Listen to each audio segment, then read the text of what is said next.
নমস্কার, শুভ সন্ধ্যা। স্টুডিওতে উপস্থিত বিভিন্ন ক্ষেত্রের ব্যক্তিত্বরা, সঞ্চালক, শ্রোতৃমণ্ডলী, সবাইকে আমার আন্তরিক শুভেচ্ছা, নববর্ষের অভিনন্দন। আজ এমন একটি বিষয় নিয়ে আমরা এখানে আলোচনায় অবতীর্ণ হয়েছি, যেটা ঘটনা ঘটা থেকে আজ পর্যন্ত কাউকে খুশি করতে পারেনি, আর তার মধ্যে আমরা সবাই আছি। এই ধরনের অমানবিক ঘটনা কোনো সভ্য দেশে, সভ্য জগতে হলে তার যে ধরনের পরিসমাপ্তি আমরা আশা করি, তার ধারে কাছে আমরা পৌঁছতে পারিনি।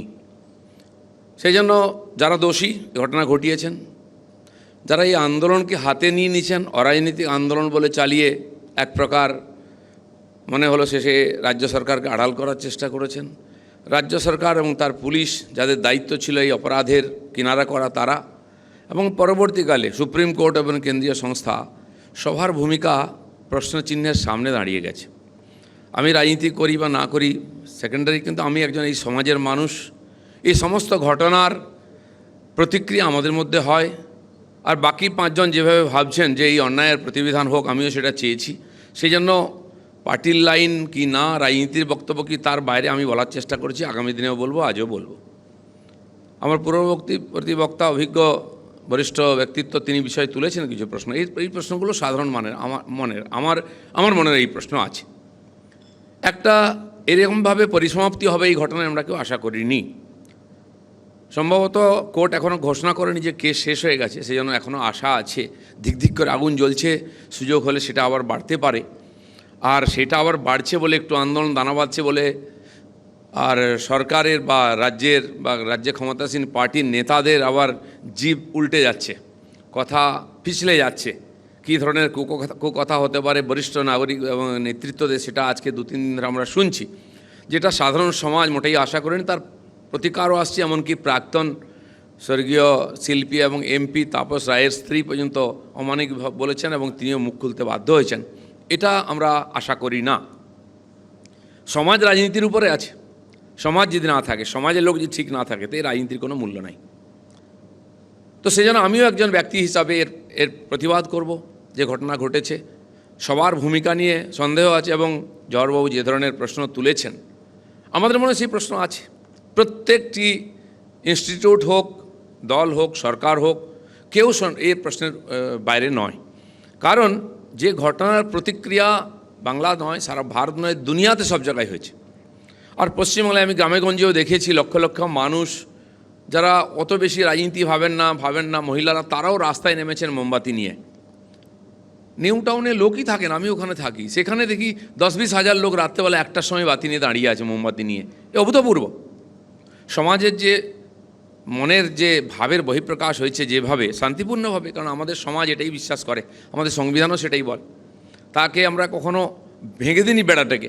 কিন্তু যতটা রোষ আর দুঃখ প্রকট করার মানুষ করেছেন, আর সমাজের গ্রাম শহর, শিক্ষিত অশিক্ষিত, ধনী দরিদ্র নির্বিশেষে সবাই নেমেছেন। আর তার ব্যাকগ্রাউন্ড এটাই যে দুর্নীতি থেকে এই ঘটনার উৎপত্তি এবং পরিসমাপ্তি।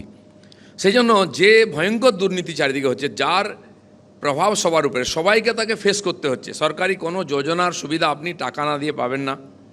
কার টাকা কে পাচ্ছে, প্রত্যেকটি গ্রামগঞ্জের মানুষ, গরিব জনতা যারা সরকারি সুবিধা পেয়ে থাকেন, তারা বারবার বঞ্চিত হচ্ছেন, তারাও ক্ষুব্ধ। শহরের মানুষও পদে পদে বঞ্চিত, শিক্ষা থেকে, স্বাস্থ্য থেকে আমরা বঞ্চিত, সেখানে বিপুল দুর্নীতি হচ্ছে। এবং যারা এই দুর্নীতি করছেন, তাদেরকে বাঁচাবার একটা সুযোগ এনে দিল এই হত্যাটা। মৃত্যুর জন্য হয়তো দুর্নীতির বিরুদ্ধে যে ক্ষোভটা, সেটা এই দুর্ঘটনার বিরুদ্ধে চলে গেছে, কিন্তু আসল শেকড় আছে কিন্তু দুর্নীতি, এবং এই ঘটনার সূত্রপাতও দুর্নীতি চাপা দেওয়ার জন্য তার মুখ বন্ধ করতে হয়েছে। আজকেও ফাঁসির অর্ডার মুখে বলেছিল অনেকে, বলতে হবে, আমি কি বললাম তাতে কোর্টের কিছু যায় আসে না, তথ্যের উপরে তার জাজমেন্ট হবে। কিন্তু ফাঁসি চাই যারা প্রথম দিন থেকে বলেছেন, তারা কিন্তু যাতে ফাঁসি না হয় শুধু ওর, এবং যারা পেছন থেকে খেলছেন জনগণের যে বিশ্বাস, তাদেরকে বাঁচাবার পুরো চেষ্টা করেছেন।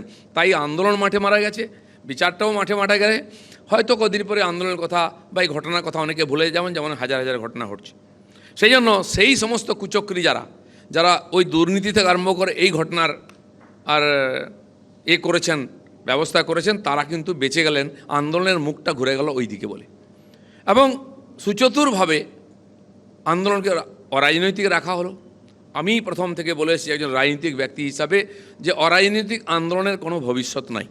আমরা দেখেছি পশ্চিমবাংলায় বর্তমান সরকার যেভাবে আন্দোলন করে ক্ষমতায় এসছে, সবকটা রাজনৈতিক আন্দোলন ছিল, সিঙ্গুর হোক বা নন্দীগ্রাম হোক, তার পরিণাম হচ্ছে সত্তা পরিবর্তন, ক্ষমতা পরিবর্তন এবং আজকে সরকার বসেছে। তবে কেন অরাজনৈতিক আন্দোলন করতে গেল, কারা করলো? রাজনীতির লোকেরাই অরাজনৈতিক আন্দোলন করেছে, অরাজনৈতিক চোলা পড়ে তারাই চালিয়েছেন, যাতে এই সরকারের দিকে সোজাসুজি আন্দোলনের গতিমুখটা না যায়। বিশেষ করে ভারতীয় জনতা পার্টি এখানে প্রধান বিরোধী দল, সে যেন সুযোগ না পায় আন্দোলনে ঝাঁপিয়ে পড়ে সরকার পরিবর্তনে। তাহলে বর্তমান পরিস্থিতিতে যদি সরকার পড়ে যায়, নূতন সরকার হলে বিজেপির হওয়ার সম্ভাবনা, তাই আটকে রাখো এই সরকারকে সেলাইন দিয়ে। সেই চেষ্টাটা সফলভাবে কিছু বিরোধী পার্টি করেছেন। পরবর্তীকালে সেই অরাজনৈতিক আন্দোলনে দেখলাম সমস্ত রাজনৈতিক নেতারাই নেতৃত্ব দিয়েছেন, বিশেষ করে যে দুই রাজনৈতিক পার্টি আজকে প্রায় নিশ্চিন্ন হয়ে গেছেন তারা। সেজন্য এই আন্দোলন অসফল হওয়া, মানুষের সঙ্গে বিশ্বাসঘাতকতার দায়িত্ব তাদেরকে নিতে হবে। আর এই যে আন্দোলনে হারলাম আমরা সবাই, নির্যাতিতার বাবা মাও, আমরা যারা বিরোধী আন্দোলন করতে চেয়েছিলাম, প্রতিবাদ করেছিলাম, সাধারণ জনতা হেরেছে। জিতেছেন একজন, তিনি হচ্ছেন মুখ্যমন্ত্রী মমতা ব্যানার্জি। তিনি খুব চাতুর্যের সঙ্গে, চালাকির সঙ্গে এবং রাজনৈতিক কুশলতার, প্রশাসনিক কুশলতার মাধ্যমে তার এই ঘটনার পেছনে যে চক্রান্তকারীরা আছে, তার ঘনিষ্ঠ লোক, তাদেরকে বাঁচিয়ে নিয়েছেন এবং সরকারকেও বাঁচিয়ে নিয়েছেন। সেই জন্য সবচেয়ে সফল ব্যক্তিত্ব তিনি ধন্যবাদ পাওয়ার যোগ্য। এই ধরনের যে রাজনৈতিক কুশলতা তার আছে, এটা আগেও দেখিয়েছেন, এবারে সফল হলো। এবং তার সহযোগী হয়েছেন বাকি বিরোধী রাজনীতির দলরা, যারা একে রাজনীতির ছোঁয়া লাগতে দেননি আর পরে সেটাকে রাজনীতিতে নিয়ে যাওয়ার চেষ্টা করেছেন।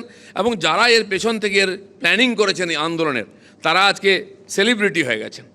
কেউ অভিনয় করছেন, কেউ মডেলিং করছেন, আরও অন্যান্য সুবিধা হয়তো পরবর্তীতে তাদের দেখবো আমরা নির্বাচনে অংশগ্রহণ করে নেতা হওয়ার চেষ্টা করেছেন। এই যে বিরাট চক্রান্ত হয়েছে, আমি ব্যক্তিগতভাবে বিরোধিতা করেছি, এখনও করব। এটা সমাজের সঙ্গে, এটা এই বাংলার সঙ্গে সম্পূর্ণ বিশ্বাসঘাতকতা করা হয়েছে এর অভিমুখকে ঘুরিয়ে দিয়ে। তাই আজকে যেমন ওই ডাক্তার মেয়েটির বাবা মা জাস্টিস পাননি, তাই তাদের ভাষা আজকে সুর পাল্টেছে। তারা বিশ্বাসঘাতকতার শিকার হয়ে আজকে মুখ্যমন্ত্রীর পদত্যাগ চেয়েছেন, যেটা আমরা প্রথম দিন থেকে চেয়ে এসেছিলাম। কারণ সমস্যাটা ওখানেই আছে, ওখান থেকেই সমস্ত পরিচালনা হয়েছে, আর বাকিরা তাদেরকে সঙ্গত করেছেন মাত্র। তার ফলে এত বড় একটা আন্দোলন, মানুষের যে ইচ্ছা আকাঙ্ক্ষা, সেটা বলিপ্রদত্ত হয়েছে এবং এটা আজকে মাঠে মারা গেছে। এটা ইতিহাস ক্ষমা করবে না। আমি বলছি, এরকম ঘটনা একটা চাপা পড়ে গেলে অনেক ঘটনা ঘটবে, ঘটছেও সারা দেশেতে। যাদের উত্তরপ্রদেশে, বিহারে, পাঞ্জাবে বা অন্য কোথাও ছুটে যেতে দেখি এখানকার নেতা নেত্রীদের, কেন কেন্দ্র সরকারের বিরুদ্ধে আন্দোলন করতে হবে, স্বৈরাচারী সরকারকে হাঁটাতে হবে বলে, তারা কিন্তু মৌন থেকেছেন এবং আন্দোলনকারীদের বিরুদ্ধে বারবার কামান দেখেছেন। তাদের ব্যক্তিগত ব্যবহার, চরিত্র, পেশা, ভাষা নিয়ে বারবার করেছেন। আজকেও বহু নেতা আজ মিলে সে একই রকমভাবে বিষোদ্গার করেছেন। ওদের ভয় দিক করে যে আগুনটা জ্বলছিল, চাপা পড়ে গেছিল আন্দোলনের, সেটা না আবার জেগে ওঠে। কারণ সাধারণ মানুষের মনের মধ্যে সে আগুনটা এখনও জেগে আছে। তারা খুশি হননি, কোর্ট হোক, পুলিশ হোক, সিবিআই হোক, কারও ভূমিকাতে তারা খুশি হননি এবং এই সরকার পেছনে আছে। আর কি আছে আমরা জানি না। কারণ কি, আজকে অনেকে সিবিআইকে দোষ দিচ্ছেন, স্বাভাবিক, তারা দায়িত্বে ছিল, কিন্তু সিবিআইকে কে নিয়ে এলো? কোর্টে নিয়ে এসছে, আদালতের আদেশে গেছে। আর যদি সিবিআই করে না থাকে, চাবুকটা তো আদালতের হাতে ছিল, কেন সে চাবুক চললো না? কেন সিবিআই অফিসার বা তাদেরকে দাঁড় করানো হলো না? আজকে সিবিআইয়ের সঙ্গে কেন্দ্র সরকারকে জোড়া হচ্ছে। এটা তো আমরা সবাই জানি, সিবিআই স্বশাসিত সংস্থা, কেউ মানুক আর না মানুক, বিভিন্ন মত থাকতে পারে, কিন্তু পশ্চিমবঙ্গ পুলিশ স্বশাসিত সংস্থা এটা কেউ বলবে না, বা সিআইডি স্বশাসিত সংস্থা কেউ বলবে না। তার মাথায় আমাদের মুখ্যমন্ত্রী, পুলিশ মন্ত্রী খোদ আছেন, তিনি মুখে ফাঁসি চাইছেন, আর যাতে ফাঁসি না হয় তার সম্পূর্ণ ব্যবস্থা করে রেখেছেন। যাই হোক করে একটা বিচার হলো, তার যে জাজমেন্ট এসছে আমরা কেউ খুশি নন, মুখ্যমন্ত্রীও খুশি নন। তাকে যেন তেন প্রকারেণ যাবজ্জীবন করে তার মুখ বন্ধ করার চেষ্টা চলছে। আজ যেই তার সেই পীড়িতার বাবা মা বলেছেন ফাঁসি চাই বা মুখ্যমন্ত্রীর বিরুদ্ধে বলেছেন, তারা খুশি নন। তা আবার সেই ক্ষমতাসীন পার্টি ভয় করছে, আবার জনতা তাদের সঙ্গে না রাস্তায় নেমে পড়ে আবার সমস্যা হয়ে যাবে, তাই তাদেরকে অপমানজনক কথাবার্তা বলা হচ্ছে।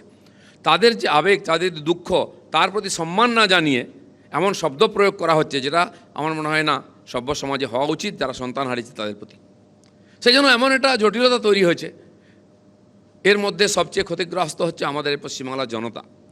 বহুদিন পরে যারা রাস্তায় বেরিয়েছিলেন, তারা সবাই রাজনীতি করেন না, তারা আন্দোলন করেন না, কিন্তু আবেগেতে এই ঘটনার বিরুদ্ধে বা তার পেছনে যে ঘটনা পরম্পরা আছে, তার বিরুদ্ধে সাহস করে রাস্তায় নেমেছেন। তার জন্য যে ডাক্তাররা শুরু করেছেন তাদেরকেও কষ্ট করতে হয়েছে। তারা হয়তো আন্দোলন কোনোদিন করেননি, কিছু লোক আন্দোলনকারী তাদেরকে পরিচালনা করেছেন, তারাও স্যাক্রিফাইস করেছেন, রাত জেগেছেন, লড়াই করেছেন, কেস খেয়েছেন, ট্রান্সফার হয়েছে, আরও অনেক কিছু হয়েছে, হবেও আগামী দিনে।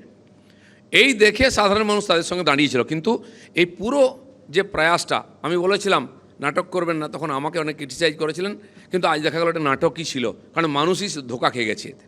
সেজন্য এটা হতাশার বিষয়, এরকম হওয়া উচিত ছিল না, হয়েছে। কিন্তু আমি আশা রাখি আমাদের বিচার ব্যবস্থা তার উপরে, কারণ এরকম অনেক কেসের সমাধান তারা করেছেন, মানুষ বারবার গেছে, তারা পেয়েছে, তাদের গতি হয়তো কম, এবং কেন্দ্রীয় সংস্থা যে তদন্ত করেছে সেটাই শেষ রাস্তা। তাই সমস্ত মানুষ ঘুরে ফিরে চোখ বন্ধ করে সিবিআইয়ের কথা বলেন।